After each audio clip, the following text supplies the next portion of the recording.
जय माता रानी। प्रणाम साधकों। आज हम लोग सप्तशती के अध्याय 9 और 10 का पाठ करेंगे। चलिए हम प्रारंभ करते हैं कवच से।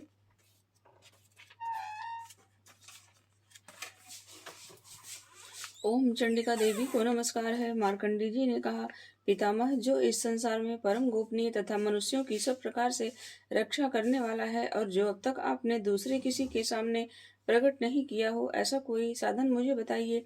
ब्रह्मा जी बोले, ब्राह्मण, ऐसा साधन तो एक देवी का कवच ही है, जो गोपनीय से भी परम गोपनीय, पवित्र तथा संपूर्ण प्राणियों का उपकार करने वाला है। महामुने, उसे श्रवण करो।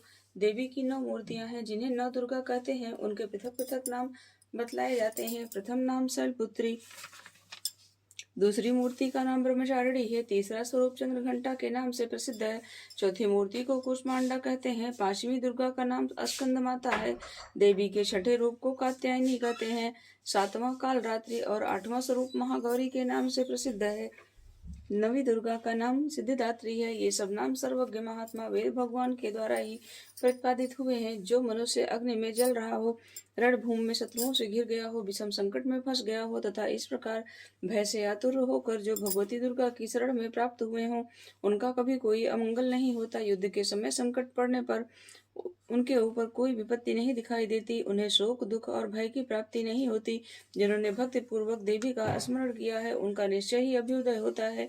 देवेश्वरी, जो तुम्हारा चिंतन करते हैं, उनकी तुमने संदेह रक्षा करती हो। चामुंडा देवी प्रेत पर आरूढ़ होती हैं, वाराही भैंसे पर सवारी करती हैं, ऐन्द्री का वाहन ऐरावत हाथी है, वैष्णवी देवी गरुड़ पर ही आसन जमाती हैं, माहेश्वरी वृषभ पर आरूढ़ होती हैं, कौमारी का वाहन मयूर है, भगवान विष्णु की प्रियतमा लक्ष्मी देवी के कमल के आसन पर विराजमान है और हाथों में कमल धारण किए हुए हैं। वृषभ पर आरूढ़ ईश्वरी देवी ने श्वेत रूप धारण कर रखा है। ब्राह्मी देवी हंस पर बैठी हुई हैं, सब प्रकार के आभूषणों से विभूषित हैं। इस प्रकार ये सभी माताएं सब प्रकार के योग शक्तियों से संपन्न हैं। इनके सिवा और भी बहुत सी देवियां हैं, जो अनेक प्रकार के आभूषणों की शोभा से युक्त तथा नाना प्रकार के रत्नों से सुशोभित हैं।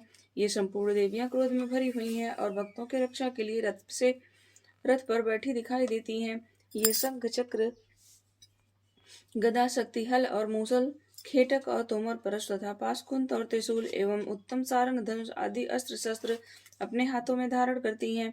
दैत्यों के शरीर का नाश करना, भक्तों को अभयदान देना और देवताओं का कल्याण करना, यही इनके अस्त्र शस्त्र धारण का उद्देश्य है। महान रौद्र रूप, अत्यंत घोर पराक्रम, महान बल और महान उत्साह वाली देवी, तुम महान भय का नाश करने वाली हो। तुम्हें नमस्कार है। तुम्हारी ओर देखना भी कठिन है। शत्रुओं का भय बढ़ाने वाली जगदम्बिके, मेरी रक्षा करो। पूर्व दिशा में ऐन्द्री मेरी रक्षा करें, अग्निकोण में अग्निशक्ति, दक्षिण दिशा में वाराही तथा नैऋत्य कोण में खड्गधारिणी मेरी रक्षा करें, पश्चिम दिशा में वारुणी और वायव्य कोण में मृग पर सवारी करने वाली देवी मेरी रक्षा करें, उत्तर दिशा में कौमारी और ईशान कोण में शूलधारिणी देवी रक्षा करें। ब्राह्मणी, तुम ऊपर की ओर से मेरी रक्षा करो और वैष्णवी देवी नीचे की ओर से मेरी रक्षा करें। इसी प्रकार सौ को अपना वाहन बनाने वाली चामुंडा देवी दसों दिशाओं में मेरी रक्षा करें। जया आगे से और विजया पीछे की ओर से मेरी रक्षा करें। वाम भाग में अजिता और दक्षिण भाग में अपराजिता रक्षा करें। उद्योतनी शिखा की रक्षा करें। उमा मेरे मस्तक पर विराजमान होकर रक्षा करें। ललाट में मालाधारी रक्षा करें और यशस्वी देवी मेरी भौहों का संरक्षण करें। भौहों के मध्य भाग में त्रिनेत्रा और नथनों के यम घंटा देवी रक्षा करें। दोनों नेत्रों के मध्य भाग में शंखिनी और कानों में द्वारवासिनी रक्षा करें। कालिका देवी कपोलों की तथा भगवती शंकरी कानों के मूल भाग की रक्षा करें। नासिका में सुगंधा और ऊपर के ओठ में चर्चिका देवी रक्षा करें। नीचे के ओठ में अमृत कला तथा जीवा में सरस्वती देवी रक्षा करें। कौमारी दांतों की और चंडिका कंठ प्रदेश की रक्षा करें। चित्रघंटा गले की घाटी की और माया तालु में रहकर रक्षा करें। कामाक्षी ठोड़ी की और सर्वमंगला मेरी वाणी की रक्षा करें। भद्रकाली ग्रीवा में और धनुर्धरी पृष्ठवंश में रहकर रक्षा करें। कंठ के बाहरी भाग में नीलग्रीवा और कंठ की नली में नलकुबरी रक्षा करें। दोनों कंधों में खटकिनी और मेरी दोनों भुजाओं की वज्रधारणी रक्षा करें। दोनों हाथों में दंडिनी और अंगुलियों में अंबिका रक्षा करें। शूलेश्वरी नखों की रक्षा करें। कुलेश्वरी कुछ में रहकर रक्षा करें। महादेवी दोनों स्तनों की और शोक विनाशिनी देवी मन की रक्षा करें। ललिता देवी हृदय में और शूलधारणी उदर में रहकर रक्षा करें। नाभि में कामिनी और गुह भाग की गुहेश्वरी रक्षा करें। पूतना और कामिका लिंग की और महिष वाहिनी गुदा की रक्षा करें। भगवती कटिभाग में और विंध्यवासिनी घुटनों की रक्षा करें। संपूर्ण कामनाओं की देने वाली महाबली बला देवी दोनों पिंडलियों की रक्षा करें। नारसिंगी दोनों घुट्टियों की और तेजसी देवी दोनों चरणों के पृष्ठभाग की रक्षा करें। श्रीदेवी पैरों की उंगलियों में और तलवासनी पैरों के तलुओं में रहकर रक्षा करें। अपने दाढ़ों के कारण भयंकर दिखाई देने वाली दष्टांग कराल देवी नखों की और उधर केशनी देवी केशों की रक्षा करें। रोम वालियों के छिद्र में कोबेरी और त्वचा की वागेश्वरी देवी रक्षा करें। पार्वती देवी रक्त मज्जा वसा मांस हड्डी और मेद की रक्षा करें। आंतों की काल रात्रि और पित्त की मुक्तेश्वरी रक्षा करें। मूलाधार आदि कमल कोशों में पद्मावती देवी और कफ में चूड़ामणि देवी स्थित होकर रक्षा करें। नख के तेज की ज्वालामुखी रक्षा करें, जिसका किसी भी अस्त्र से भेदन नहीं हो सकता। वह अवेद्या देवी शरीर को समस्त संधियों में रहकर रक्षा करें। ब्राह्मणी आप मेरे वीर की रक्षा करें। क्षत्रेश्वरी छाया की तथा धर्मधारिणी देवी मेरे अहंकार मन और बुद्धि की रक्षा करें। हाथ में वज्र धारण करने वाली वज्रहस्ता देवी मेरे प्राण अपान ब्यान उदान और समान वायु की रक्षा करें। कल्याण से शोभित होने वाली भगवती कल्याण शोभना मेरे प्राण की रक्षा करें। रस रूप गंध शब्द और स्पर्श इन विषयों का अनुभव करते समय योगिनी देवी रक्षा करें तथा सत्वगुण रजोगुण और तमोगुण की रक्षा सदा नारायणी देवी करें। वाराही आयु की रक्षा करें। वैष्णवी धर्म की रक्षा करें। चक्रिणी देवी यश कीर्ति रश्मि धन तथा विद्या की रक्षा करें। इंद्राणी आप मेरे गोत्र की रक्षा करें।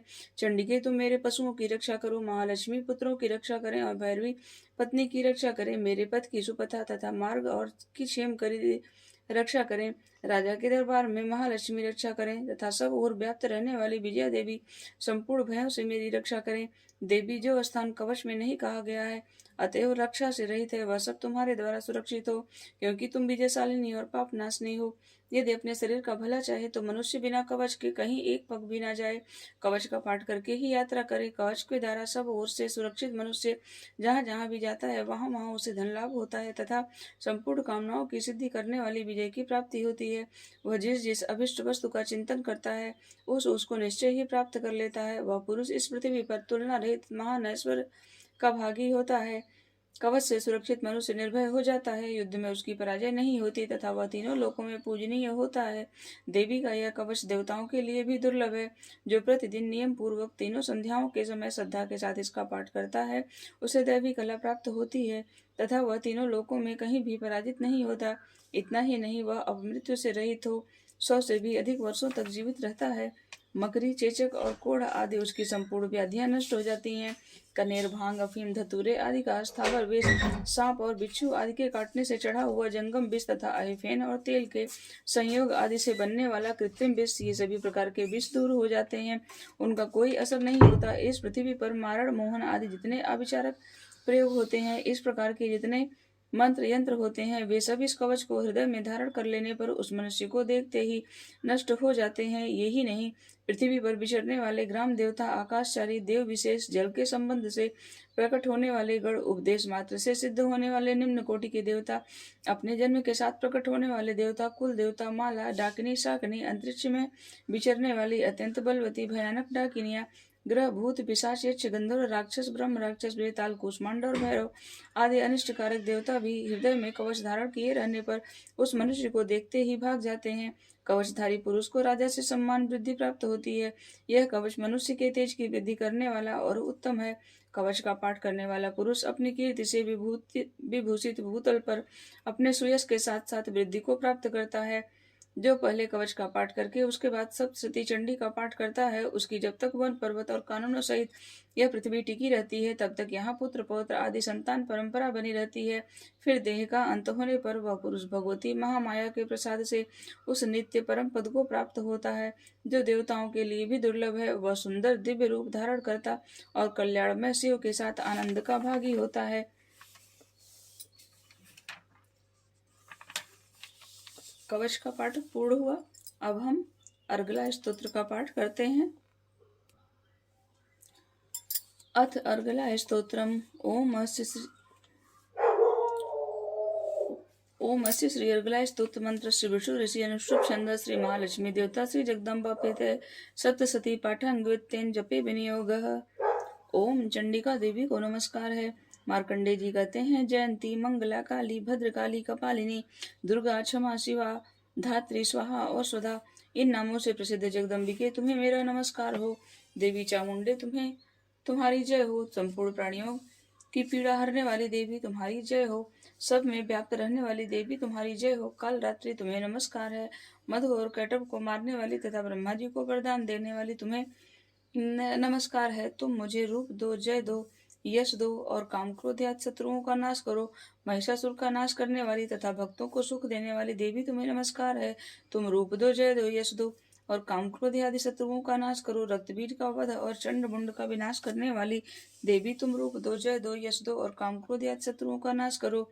शुंभ और निशुंभ तथा धूम्रलोचन का मर्दन करने वाली देवी तुम रूप दो, जय दो, यश दो और काम क्रोध आदि शत्रुओं का नाश करो। सबके द्वारा वंदित युगल चरणों वाली तथा संपूर्ण सौभाग्य प्रदान करने वाली देवी तुम रूप दो, जय दो, यश दो और काम क्रोध आदि शत्रुओं का नाश करो। देवी तुम्हारे रूप और चरित्र अचिंत्य है। तुम समस्त शत्रुओं का नाश करने वाली हो। रूप दो, जय दो, यश दो और काम क्रोध आदि शत्रुओं का नाश करो। पापों को दूर करने वाली चंडिके जो भक्ति पूर्वक तुम्हारे चरणों में सर्वदा मस्तक झुकाते हैं, उन्हें रूप दो, जय दो, यश दो और उनके काम क्रोध आदि शत्रुओं का नाश करो। रोगों का नाश करने वाली चंडिके जो भक्ति पूर्वक तुम्हारी स्तुति करते हैं, उन्हें रूप दो, जय दो, यश दो और उनके काम क्रोध आदि शत्रुओं का नाश करो। चंडिके इस संसार में जो भक्ति पूर्वक तुम्हारी पूजा करते हैं, उन्हें रूप दो, जय दो, यश दो और उनके काम क्रोध आदि शत्रुओं का नाश करो। मुझे सौभाग्य और आरोग्य दो, परम सुख दो, रूप दो, जय दो, यश दो और मेरे काम क्रोध आदि शत्रुओं का नाश करो। जो मुझसे द्वेष रखते हो उनका नाश और मेरे बल की वृद्धि करो। रूप दो, जय दो, यश दो और मेरे काम क्रोध आदि शत्रुओं का नाश करो। देवी मेरा कल्याण करो, मुझे उत्तम संपत्ति प्रदान करो। रूप दो, जय दो, यश दो और काम क्रोध आदि शत्रुओं का नाश करो। अंबिके, देवता और असुर दोनों ही अपने माथे के मुकुट की मणियों को तुम्हारे चरणों पर घिसते रहते हैं। तुम रूप दो, जय दो, यश दो और काम क्रोध आदि शत्रुओं का नाश करो। तुम अपने भक्त जन को विद्वान, यशस्वी और लक्ष्मीवान बनाओ तथा रूप दो, जय दो, यश दो और उसके काम क्रोध आदि शत्रुओं का नाश करो। प्रचंड दैत्यों के दर्प का दलन करने वाली चंडिके मुझ शरणागत को रूप दो, जय दो, यश दो और मेरे काम क्रोध आदि शत्रुओं का नाश करो। चतुर्मुख ब्रह्मा जी के द्वारा प्रशंसित चार भुजाधारणी परमेश्वरी तुम रूप दो, जय दो, यश दो और काम क्रोध आदि शत्रुओं का नाश करो। देवी अंबिके, भगवान विष्णु नित्य निरंतर भक्ति पूर्वक तुम्हारी स्तुति करते रहते हैं। तुम रूप दो, जय दो, यश दो और काम क्रोध आदि शत्रुओं का नाश करो। हिमालय कन्या पार्वती के पति महादेव जी के द्वारा प्रशंसित होने वाली परमेश्वरी तुम रूप दो, जय दो, यश दो और काम क्रोध आदि शत्रुओं का नाश करो। शचीपति इंद्र के द्वारा सद्भाव से पूजित होने वाली परमेश्वरी तुम रूप दो, जय दो, यश दो और काम क्रोध आदि शत्रुओं का नाश करो। प्रचंड भुजदंडों वाले दैत्यों का घमंड दूर करने वाली देवी तुम रूप दो, जय दो, यश दो और काम क्रोध आदि शत्रुओं का नाश करो।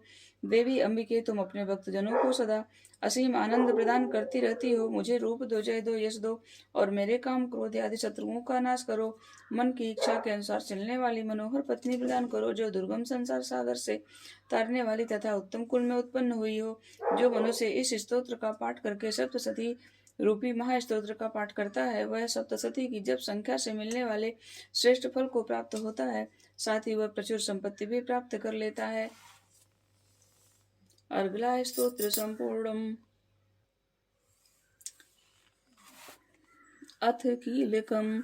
ओम अस्य श्री कीलक मंत्र से शिव ऋषि अनुष्टुप छंद श्री महासरस्वती देवता श्री जगदम्बा प्रीत्यर्थम सप्तशती पाठा अंगत्यन जपे विनियोग। ओम चंडिका देवी को नमस्कार है। मार्कंडेय जी कहते हैं, विशुद्ध ज्ञान ही जिनका शरीर है, तीनों वेद ही जिनके तीन दिव्य नेत्र हैं, जो कल्याण प्राप्ति के हेतु हैं तथा अपने मस्तक पर अर्धचंद्र का मुकुट धारण करते हैं, उन भगवान शिव को नमस्कार है। मंत्रों का जो अभिकीलक है, अर्थात मंत्रों की सिद्धि में विघ्न उपस्थित करने वाले सापरूपी कीलक का जो निवारण करने वाला है, उस सप्तशती स्तोत्र को संपूर्ण रूप से जानना चाहिए। यद्यपि सप्तशती के अतिरिक्त अन्य मंत्रों के जप में भी जो निरंतर लगा रहता है, वह भी कल्याण का भागी होता है। उसके भी उच्चाटन आदि कर्म सिद्ध होते हैं तथा उसे भी समस्त दुर्लभ वस्तुओं की प्राप्ति हो जाती है। तथापि जो अन्य मंत्रों का जप न करके केवल इस सप्तशती नामक स्तोत्र से ही देवी की स्तुति करते हैं, उन्हें स्तुति मात्र से ही सच्चिदानंद स्वरूपणी देवी सिद्धि हो जाती है। उन्हें अपने कार्य की सिद्धि के लिए मंत्र, औषधि तथा अन्य किसी साधन के उपयोग की आवश्यकता नहीं रहती। बिना जप के ही उच्चाटन आदि समस्त आविचारिक कर्म सिद्ध हो जाते हैं। इतना ही नहीं, उनकी संपूर्ण अभिष्ट वस्तुएं भी सिद्ध होती हैं।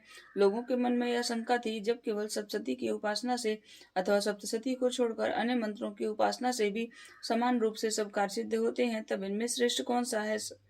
लोगों की इस शंका को सामने रखकर भगवान शंकर ने अपने पास आए हुए जिज्ञासुओं को समझाया कि यह सप्तशती नामक संपूर्ण स्तोत्र ही सर्वश्रेष्ठ एवं कल्याणमय है। तदंतर भगवती चंडिका के सप्तशती नामक स्थित स्तोत्र को महादेव जी ने गुप्त कर दिया। सप्तशती के पाठ से जो पूरी प्राप्त होता है उसकी कभी समाप्ति नहीं होती, परंतु अन्य मंत्रों के जप जन्य पुड़ी की समाप्ति हो जाती है।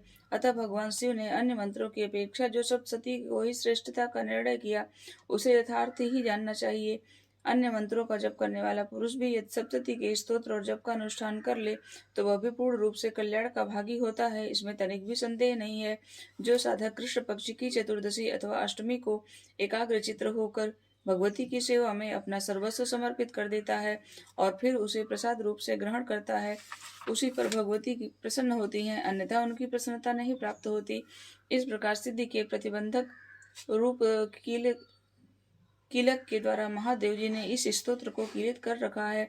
जो पूर्वोक्त रीति से निष्केलन करके इस सप्तशती स्तोत्र का प्रतिदिन स्पष्ट उच्चारण पाठ करता है, वह मनुष्य सिद्ध हो जाता है, वही देवी का पार्षद होता है और वही गंधर्व भी होता है।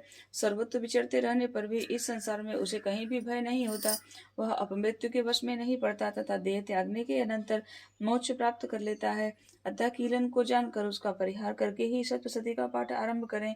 जो ऐसा नहीं करता उसका नाश हो जाता है। इसलिए कीलक और निष्कीलन का ज्ञान प्राप्त होने पर ही यह स्तोत्र निर्दोष होता है और विद्वान पुरुष इस निर्दोष स्तोत्र का पाठ आरंभ करते हैं। स्त्रियों में जो कुछ भी सौभाग्य आदि दृष्टिगोचर होता है वह सब देवी के प्रसाद का ही फल है।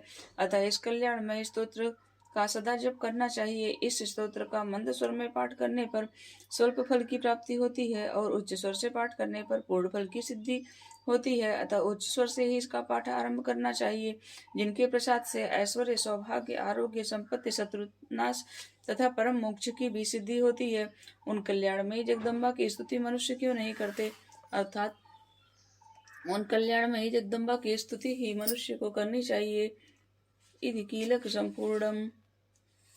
अब हम अध्याय 9 और 10 इन दोनों का पाठ करेंगे। चलिए प्रारंभ करते हैं। 9वां अध्याय निशुंभवध। ध्यानम। मैं अर्धनारीश्वर केसरी विग्रह की निरंतर शरण लेती हूँ। उनका वर्ण बंदूक पुष्प और सुवर्ण के समान रक्त पीत मिश्रित है। वह अपनी भुजाओं में सुंदर अक्षमाला, पास, अंकुश और वरद मुद्रा धारण करते हैं। अर्धचंद्र उनका आभूषण है और वह तीनों नेत्रों से सुशोभित है। राजा ने कहा, भगवान, आपने रक्त बीज के वध से संबंध रखने वाले देवी चरित्र का यह अद्भुत महात्म मुझे बताया। अब रक्त बीज के मारे जाने पर अत्यंत क्रोध में भरे हुए शुंभ और निशुंभ ने जो कर्म किया उसे मैं सुनना चाहता हूँ। ऋषि कहते हैं, राजन, युद्ध में रक्त बीज तथा अन्य देवताओं के मारे जाने पर शुंभ और निशुंभ के क्रोध की सीमा न रही। अपनी विशाल सेना इस प्रकार मारी जाती देख निशुंभ अमरस में भर कर देवी की ओर दौड़ा। उसके साथ असुरों की प्रधान सेना थी। उसके आगे पीछे तथा पार्श्व भाग में बड़े बड़े असुर थे जो क्रोध से ओट चबाते हुए देवी को मार डालने के लिए आए। महापराक्रमी शुंभ भी अपनी सेना के साथ मातृगणों से युद्ध करके क्रोधवश चंडिका को मारने के लिए आ पहुंचा। तब देवी के साथ शुंभ और निशुंभ का घोर संग्राम छिड़ गया। ये दोनों दैत्य मेघों की भांति बाणों की भयंकर वृष्टि कर रहे थे। उन दोनों के चलाए हुए बाणों को चंडिका ने अपने बाणों के समूह से तुरंत काट डाला और शस्त्र समूहों की वर्षा करके उन दोनों दैत्यपतियों के अंगों में भी चोट पहुंचाई। निशुंभ ने तीखी तलवार और चमकती हुई ढाल लेकर देवी के श्रेष्ठ वाहन सिंह के मस्तक पर प्रहार किया।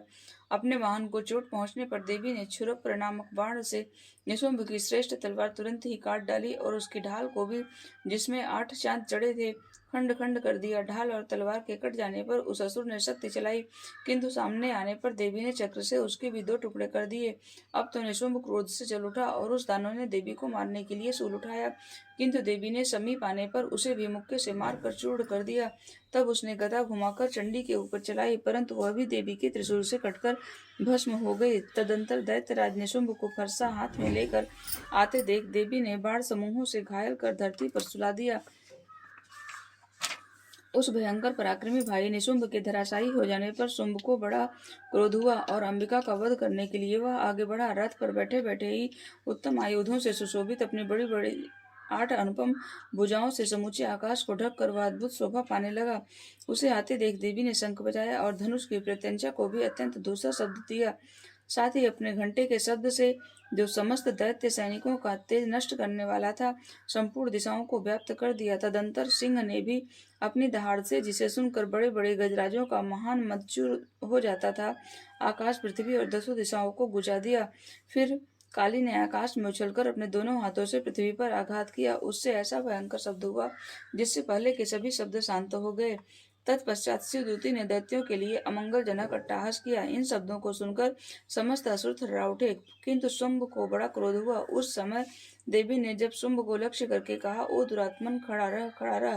तभी आकाश में खड़े हुए देवता बोल उठे, जय हो, जय हो।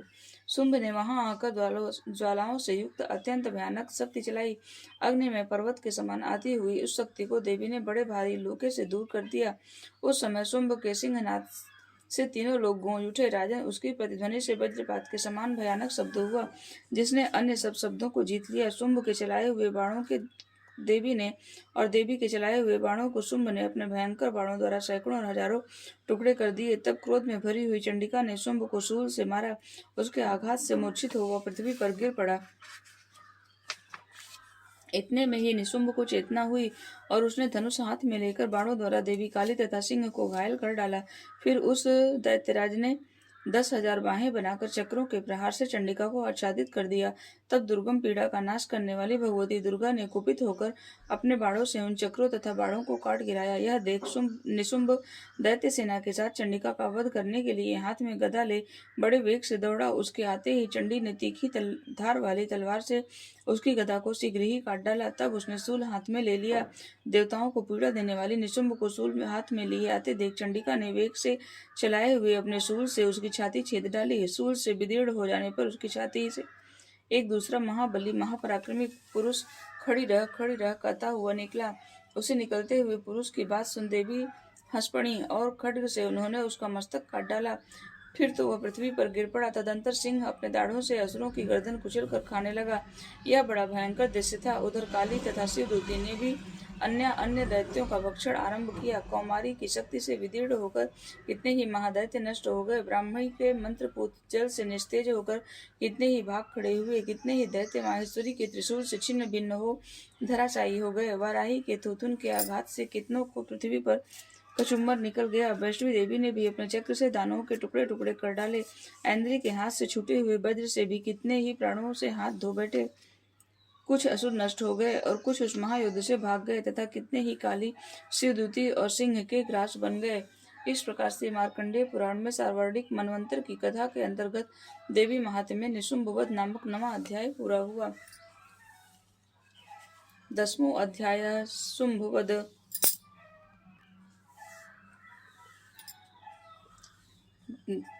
मैं मस्तक पर अर्धचंद्र धारण करने वाली शिव शक्ति स्वरूपा भगवती कामेश्वरी का हृदय में चिंतन करती हूँ। वे तपाए हुए स्वर्ण के समान सुंदर हैं। सूर्य, चंद्रमा और अग्नि ये तीन ही उनके नेत्र हैं तथा वे अपने मनोहर हाथों में धनुष, बाण, अंकुश, पाश और त्रिशूल धारण किए हुए हैं। ऋषि कहते हैं, राजन, अपने प्राणों के समान प्यारे भाई निशुंभ को मारा गया देख तथा सारी सेना का संहार होता हुआ जान शुंभ ने कुपित होकर कहा, दुष्ट दुर्गे, तू बल के अभिमान में आकर झूठ मूठ का घमंड न दिखा। तू बड़ी मानिनी बनी हुई है किंतु दूसरी स्त्रियों के बल का सहारा लेकर लड़ती है। देवी बोली, ओ दुष्ट, मैं अकेली ही हूँ। इस संसार में मेरे सिवा दूसरी कौन है? देख, ये मेरी विभूतियां हैं, अतः मुझ में ही प्रवेश कर रही हैं। तदंतर ब्राह्मणी आदि समस्त देवियां अंबिका देवी के शरीर में लीन हो गईं। उस समय केवल अंबिका देवी ही रह गईं। देवी बोली, मैं अपनी ऐश्वर्य शक्ति से अनेक रूपों में यहाँ उपस्थित हुई थी। उन सब रूपों को मैंने समेट लिया। अब अकेली ही युद्ध में खड़ी हूँ। तुम भी स्थिर हो जाओ।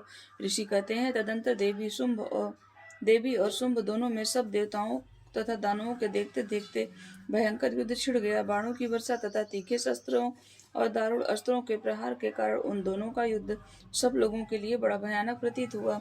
उस समय अंबिका देवी ने सैकड़ों दिव्य अस्त्र छोड़े। उन्हें दैत्यराज शुंभ ने उनके निवारक अस्त्रों द्वारा काट डाला। इसी प्रकार शुंभ ने भी जो दिव्य अस्त्र चलाए उन्हें परमेश्वरी देव ने भयंकर हुंकार शब्दों के उच्चारण आदि द्वारा खिलवाड़ में ही नष्ट कर डाला। तब उस असुर ने सैकड़ों बाणों से देवी को आच्छादित कर दिया। यह देख क्रोध में भरी हुई इन देवी ने भी बाण मारकर उसका धनुष काट डाला। धनुष कट जाने पर फिर दैत्यराज ने शक्ति हाथ में ली, किंतु देवी के चक्र ने उसकी हाथ की शक्ति को भी काट गिराया। तत्पश्चात दैत्यों के स्वामी शुंभ ने 100 चांद वाली चमकती हुई ढाल और तलवार हाथ में ले उस समय देवी पर धावा किया। उसके आते ही चंडिका ने अपने धनुष से छोड़े हुए तीखे बाणों द्वारा उसके सूर्य किरणों के समान उज्ज्वल ढाल और तलवार को तुरंत काट दिया। फिर उस दैत्य के घोड़े और सारथी मारे गए। धनुष तो पहले ही कट चुका था, अब उसने अंबिका को मारने के लिए उद्यत हो भयंकर मुद्गर हाथ में लिया। उसे आते देख देवी ने अपने तीक्ष्ण बाणों से उसका मुद्गर भी काट दिया। इस पर वह असुर मुक्का तान कर बड़े वेग से देवी की ओर झपटा। उस दैत्यराज ने देवी की छाती में मुक्का मारा, तब उन देवी ने भी उसकी छाती में एक चाटा जड़ दिया। देवी का थप्पड़ खाकर दैत्यराज शुंभ पृथ्वी पर गिर पड़ा, किंतु पुनः सहसा पूर्ववत उठकर खड़ा हो गया। फिर वह उछला और देवी को ऊपर ले जाकर आकाश में खड़ा हो गया। तब चंडिका आकाश में भी बिना किसी आधार के ही शुंभ के साथ युद्ध करने लगी। उस समय दैत्य और चंडिका आकाश में एक दूसरे से लड़ने लगे। उनका वह युद्ध पहले सिद्ध और मुनियों को विस्मय में डालने वाला हुआ। फिर अंबिका ने शुंभ के साथ बहुत देर तक युद्ध करने के पश्चात उसे उठाकर घुमाया और पृथ्वी पर पटक दिया। पटके जाने पर पृथ्वी पर आने के बाद वह दुष्ट आत्मा दैत्य पुनः चंडिका का वध करने के लिए उनकी ओर बड़े वेग से दौड़ा। तब समस्त दैत्यों के राजा शुंभ को अपनी ओर आते देख देवी ने त्रिशूल से उसकी छाती छेद कर उसे पृथ्वी पर गिरा दिया। देवी के शूल की धार से घायल हो जाने पर उसके प्राण पखेरु उड़ गए। वह समुद्रों, द्वीपों तथा पर्वतों सहित समूची पृथ्वी को कपाता हुआ भूमि पर गिर पड़ा। तदंतर उस दुरात्मा के मारे जाने पर संपूर्ण जगत प्रसन्न एवं पूर्ण स्वस्थ हो गया तथा आकाश स्वच्छ दिखाई देने लगा। पहले जो उत्पात सूचक मेघ और उल्कापात होते थे वे सब शांत हो गए तथा उस दैत्य के मारे जाने पर नदियां भी ठीक मार्ग से बहने लगीं।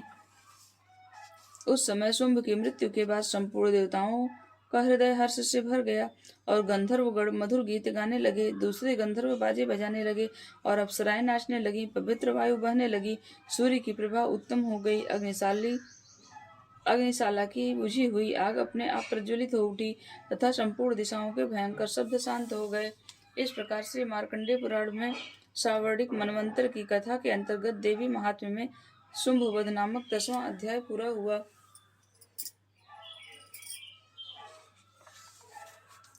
जय माता रानी। साधकगण, आज हम लोगों ने 9वां और 10वां अध्याय पूर्ण किया।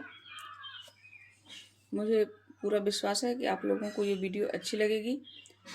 तो प्लीज़ मेरे चैनल को सब्सक्राइब करिएगा, शेयर करिएगा और लाइक करना मत भूलिएगा। धन्यवाद। जय माता रानी।